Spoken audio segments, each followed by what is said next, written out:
So apologies for an alternative soundtrack on this. As ever, it's not unusual for me to not press the microphone preamplifier, and that's what happened once again. But I didn't want to delete this video. This is number 2 of the customer's Rotels in the box. This one isn't as pristine as the one we did the other day, which was in a sealed packet, but nevertheless it's complete and it's got all the things in there in the original microphone. So just trying to part that circuit diagram from the plastic bag the radio is in.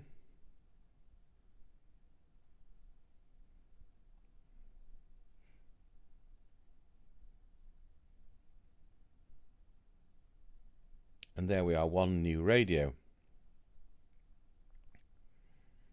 but not as new as the other one. It's got a few little marks on the top.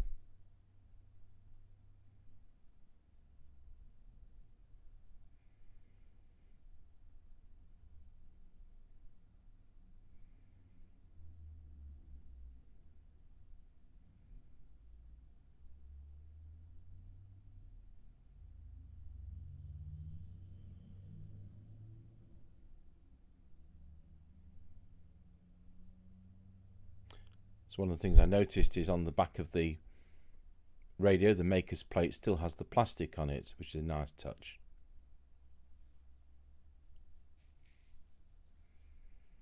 Connect it up to the inevitable crocodile clips, which I enjoy shorting out from time to time. Connect it up to the instrument speakers.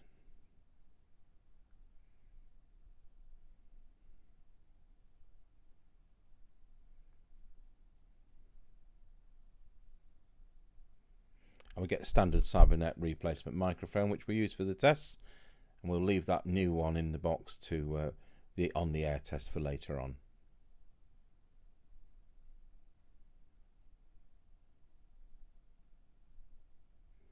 So we're going to get the last time's piece of paper out. May as well add on to that. So we'll just write down Rotel RVC230 under the previous results for the RVC220.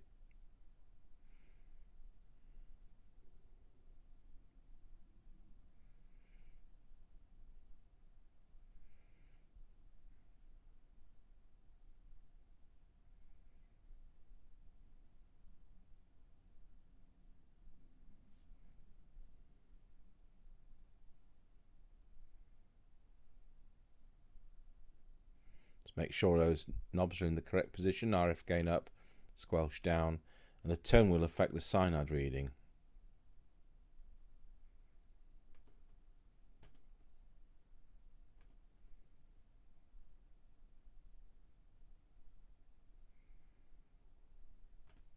Picture in picture on.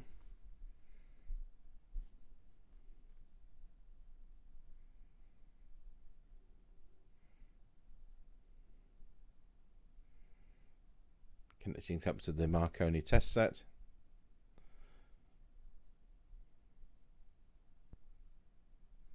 And there we've got not quite, was it just over the 3 watts? 3 watts exactly. Look at the deviation next.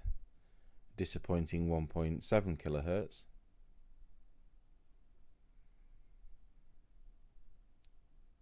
At this point the test set's been on about 15 minutes.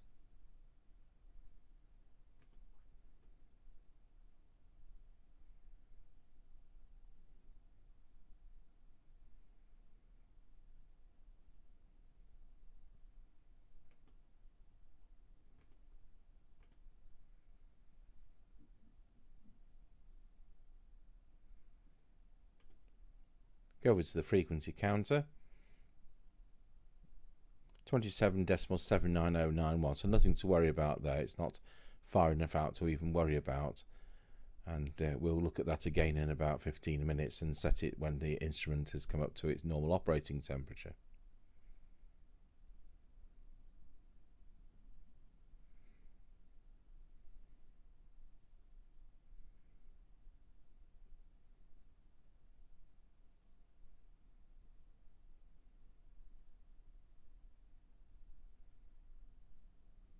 At this point we're just setting the signal generator, and like we do when we do these tests with the lids on, I like to set the signal generator to the frequency the radio is actually working on. So we're setting it up for 27.79093 instead of 27.79125, so that it's a fair assessment of the receiver.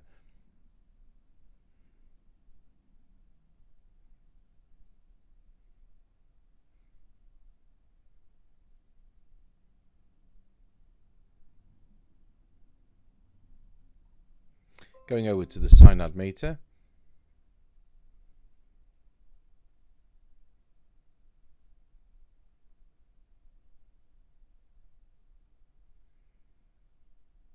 And adjusting the attenuator on the signal generator until we can get, we're going to do 10 decibel Synad, 12 decibel Synad and 20 decibel Synad on this set like we did before.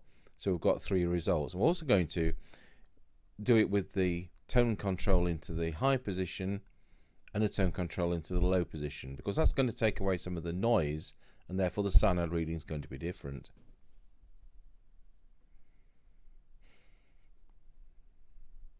So these first readings are with it in the high position.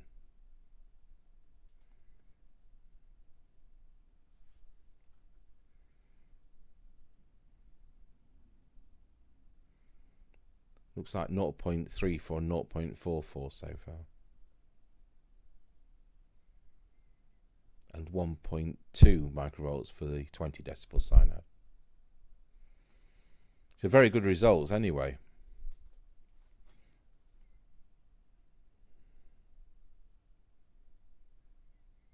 So I'll just switch the tone now into the low position. So we'll put in brackets the results from that position.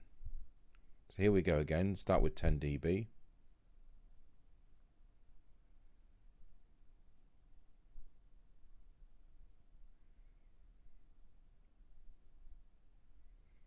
I think that's 0.25.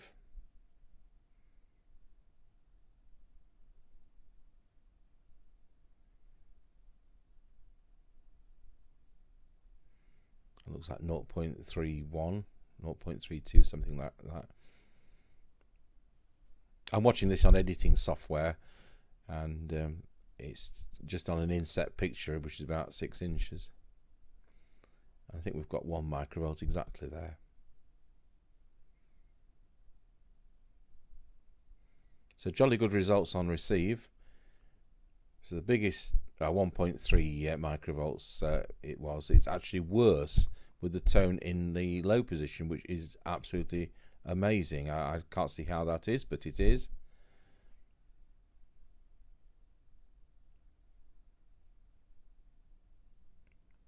So although we're going to go through everything, of course, to be honest, only the transmit's actually out.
Yellow to the positive on the speaker.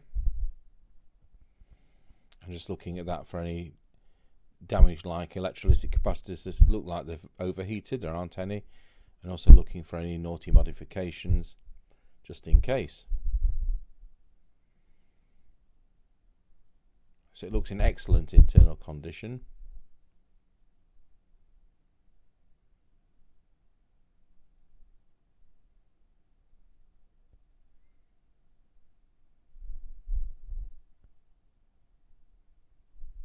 What I'm saying there is the second the extra bit of receive isn't fitted on this. Now, I always thought the Rotel 230s had the extra bit of receive circuit, so I've been lying for years on that. So when we've actually got them side by side, it appears that they don't. So on the base station, I'm pointing out there, you've got that extra coil goes in there, and on the high-end sets, you've got the extra coil goes in there. And I always thought that the extra coil was on the 230s, but it's not the case. So I'm going to be keeping a close eye on this now on subsequent Cybernet 134s.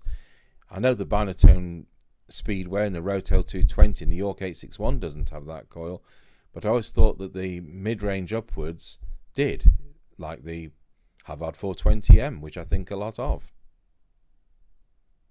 So we'll get the meter out. It's the extra good Lidl special, £16.99. And we're going to check the VCO, which is so important, otherwise you end up with channels missing at the top and the bottom.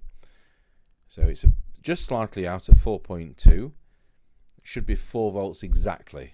So adjusting the coil, need to get that to within 0.1 of a volt. And there we have it, 4.01. This is done on channel 40.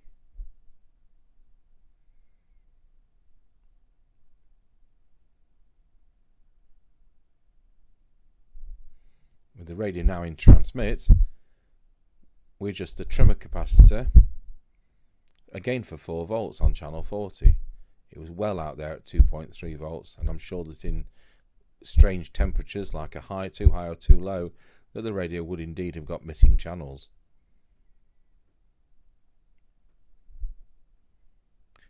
So we are 4.07, go back to receive, 4.04, back to transmit, 4.07, so absolutely perfect. Then we go to channel 1, we need to check them there, 2.26, 2.29, 2.30, 2.31, absolutely fine, need to be between 1.8 and 2.5 volts. Go back to channel 20. And this is where I made the schoolboy error and didn't go back to channel 20. So I started tuning up the transmitter with it still on channel 1. So you'll see us going through it twice. And then admitting what a silly Billy I've been.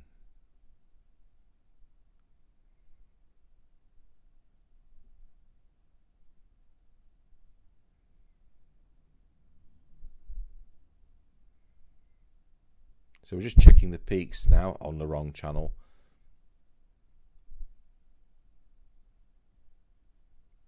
And they were spot on, those 3 coils.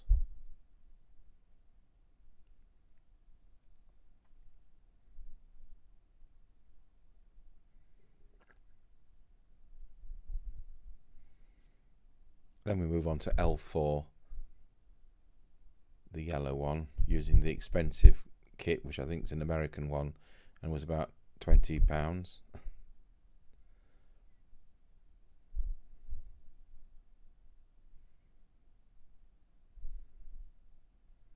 So we're looking for maximum on the yellow coil, L4.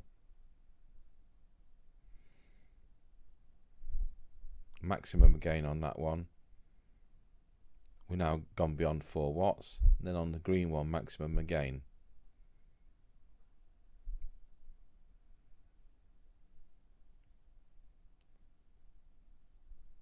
So at this point we're at about 5 watts. So never be tempted to think, oh, I'll have 5 watts and it'll work better, because you'll end up with it only doing 5 watts on that particular channel and probably doing 2 watts at the band edges. So legality aside, you're not actually going to get any more range. So don't think you will. It's just going to harm the set over the long term as you thrash it. And then look, we found it's on channel 1. So luckily I hadn't completed the transmitter tune-up, so it didn't take much to get us back to where we should have been.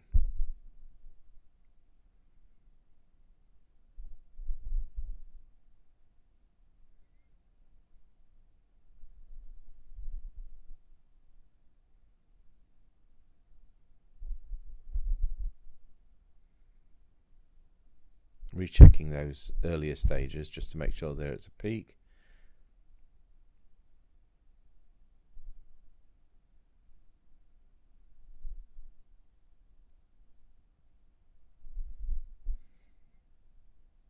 So now we need to rotate L4, the yellow one, clockwise to 4.4 watts. This is now balancing the transmitter. And the green one, L9, anti-clockwise. Now the service manual says 3.8 watts, but you have to bear in mind that the manufacturer has got to get these through customs, and they can be batch tested. So what they don't want is a radio to be 4.01 watts and customs to reject the whole batch, and they've all got to go back. So that's why they're always set low, and that's still the case, but probably more so these days. They're normally about 2.7 watts out of the box. So we're going through the 40 channels, and after that it was actually 4 watts on channel 20, 4 watts on channel 1, and 4.05 watts on channel 40. So it's really, really close, because it likes to have it within 0.1 of a watt, but with it being able to exceed it on this radio. So that's a really good result.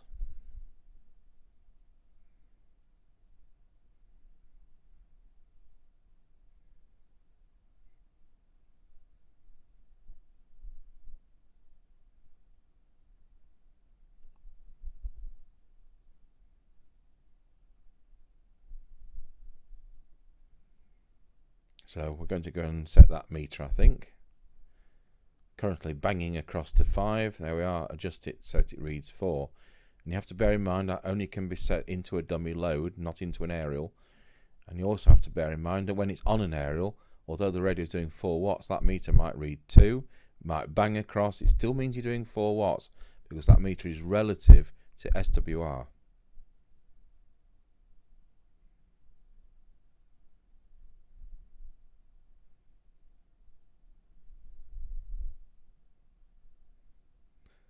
Next thing we're doing is low power, and we discovered the low power wasn't working at all. The little preset at the back which sets the power level was dirty, so put some service solve switch cleaner on that, waggled it around a bit, and we were able to set 400 millivolts, 400 milliwatts, exactly as it should be in the low power position.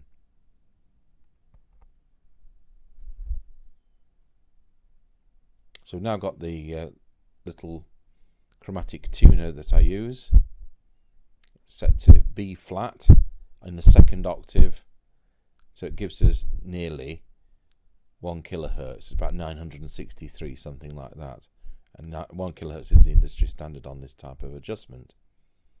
Cheap way of generating a sine wave at that frequency. Yes, we could use laboratory instruments, but not everybody's going to have those, whereas something like that can be bought cheaply. But don't confuse it with the guitar tuner, which won't do that frequency. So just bring the deviation up, and the idea is that your average is round about 2 to 2.2, something like that, and your absolute peak is 2.5.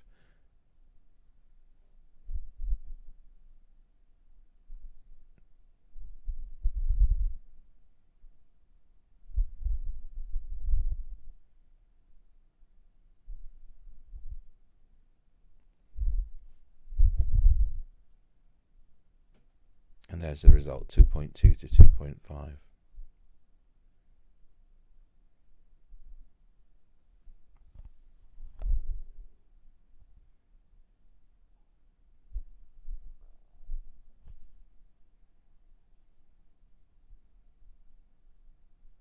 So now puts it on frequency. The test equipment's now been on long enough to do that.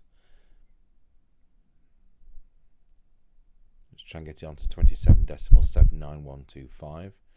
Sometimes set them a little bit high, like 26, 27, so because the crystals drop with age, so it's a sensible thing to do that.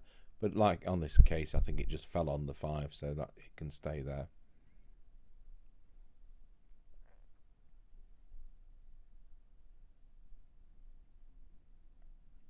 So another good result.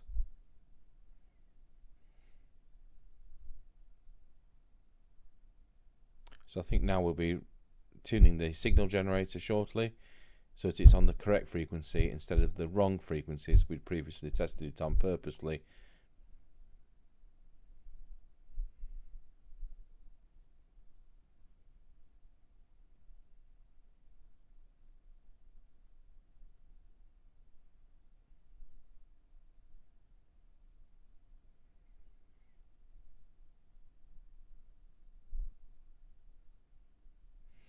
So the first thing to do on the receive is to put S9 equivalent signal from the signal generator, 100 microvolts, and then that oscilloscope just across the extension speaker socket, just an ordinary £100 cheap oscilloscope, just to display that sine wave, because we want the maximum recovered audio when we adjust the detector. That's all we're looking to do.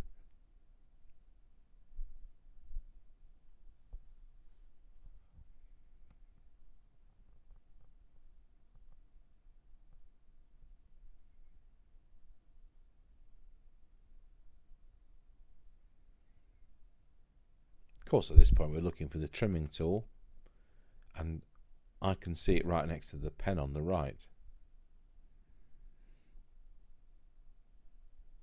I think it's being hidden by that lead on the in reality when you're in the seated position. So we gained a little bit there, which always helps. Put the bench light back on.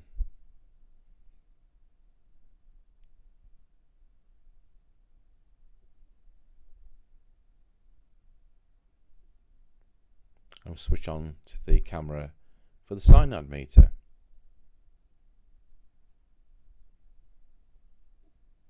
So the idea is to attenuate the signal until we're right down to about 4 dB, and that's so that the receiver isn't saturated. If you had too big a signal, you won't be able to see any difference.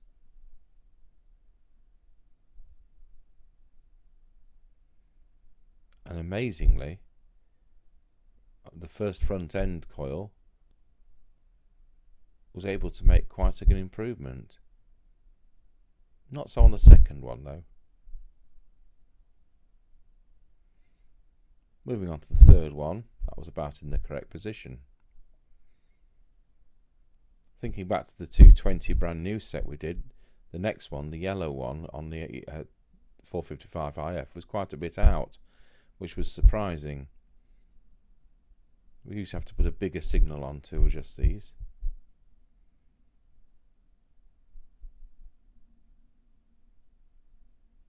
And then there's the other one. I think that was about spot on. I decided to put an even bigger signal on just to be sure.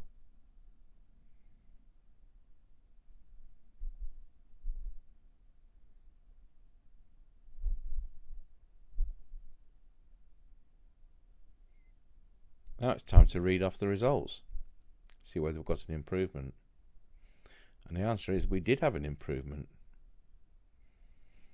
It turned out to be one of the best Cybernet 134s for sensitivity that I've ever seen.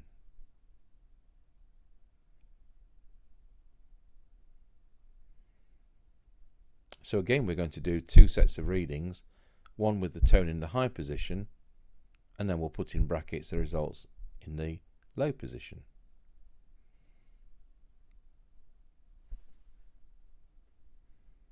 Looks like 0.28 we've now got for 10 dB cyanide.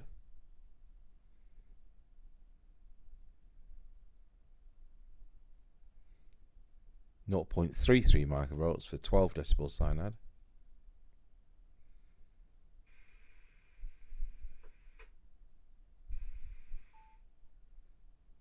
0.95 for 20 dB cyanide. It's very rare we get these under 1. So go through those again, this time with the tone switch into the low position.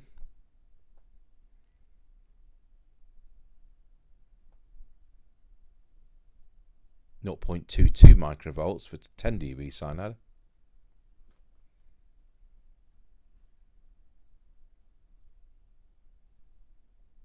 0.28 microvolts for 12 dB cyanide. 12 dB is your industry standard.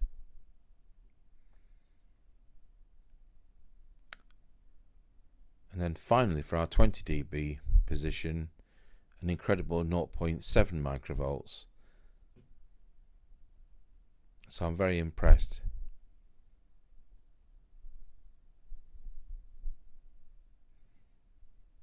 It'd be funny if his Rotel 240 doesn't work as well as this, won't it?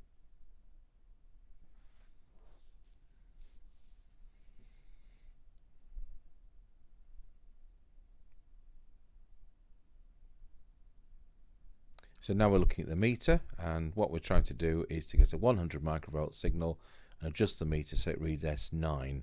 Wasn't far out, I think it was just slightly generous.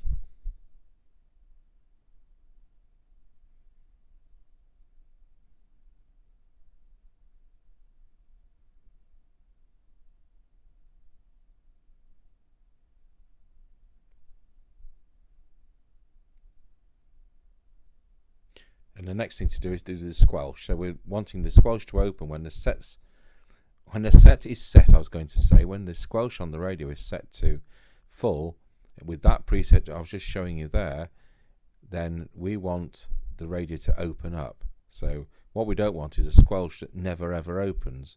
So S9, 100 microvolts, is where I want the squelch to open on full squelch.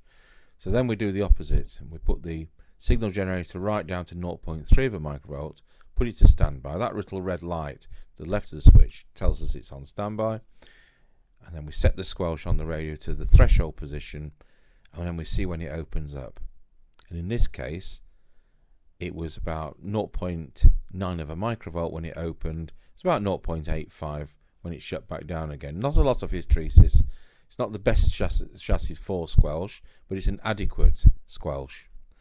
And what I was going on to say is I remember doing the Team 8000 Pro, I think it was called, and the first sample we did, it was about 8 microvolts to open the squelch.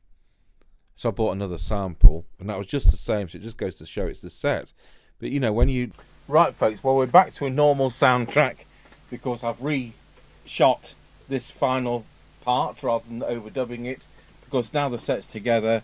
We've actually done the scratchy corner test. I won't tell you about that, we'll publish that later. So we'll put the set back on and I'll tell you what else I was discussing about it. So here we go.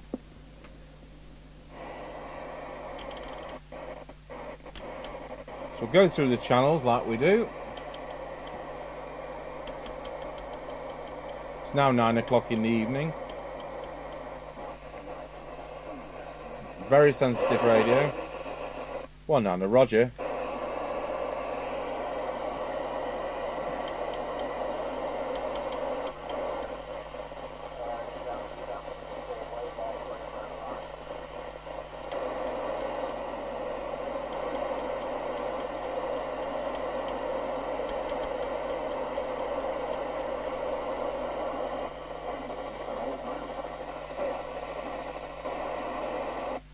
So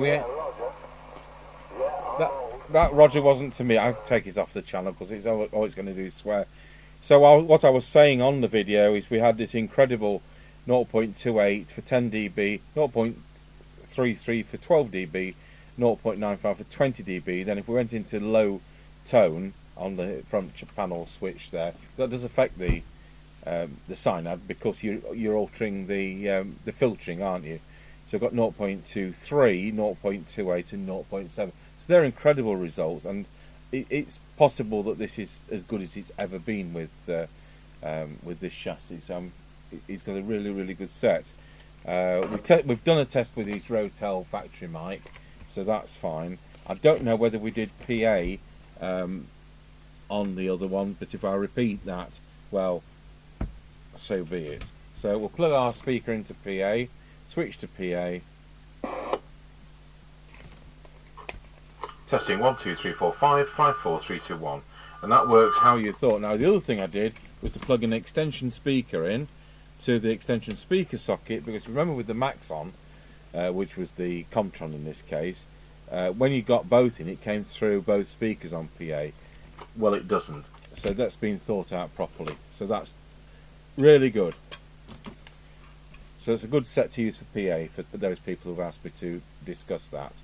So the final thing we're going to talk about is I spent £13.99 on a RAL colour chart, and so we've come to the conclusion, because I was flipping through all these, and I've come to a conclusion that RAL 7016 is the nearest. So I went through all these charts. I've just cut 3 minutes off the video by reshooting it and saying RAL 7016 appears to be the nearest. And the reason I got this is we've got a forthcoming video where I get a Harrier CBX base station, not CBX, CBHQ base station like we use, and they've got those wooden side cheeks, well, they're chipboard or fibre board or something, and it's vinyl veneered. Well, we're going to make some new ones for one that's really, really ropey, and it's been sprayed black, and of course it shouldn't be. It's something near this. That's why I've got the RAL colour chart. It's for the Harrier CBHQ, but I just thought we would kind of clinch what this is, and it appears to be RAL 7016. So there you are, you heard it from me. So that concludes the Rotel RVC230. Really, really nice set, and the next set we'll be doing is the same customer's Rotel RVC240, also in a box. So thanks for watching. Apologies for having to overdub the sound. It was better than just not having the video at all and only doing the on the air test. There we go. Thanks.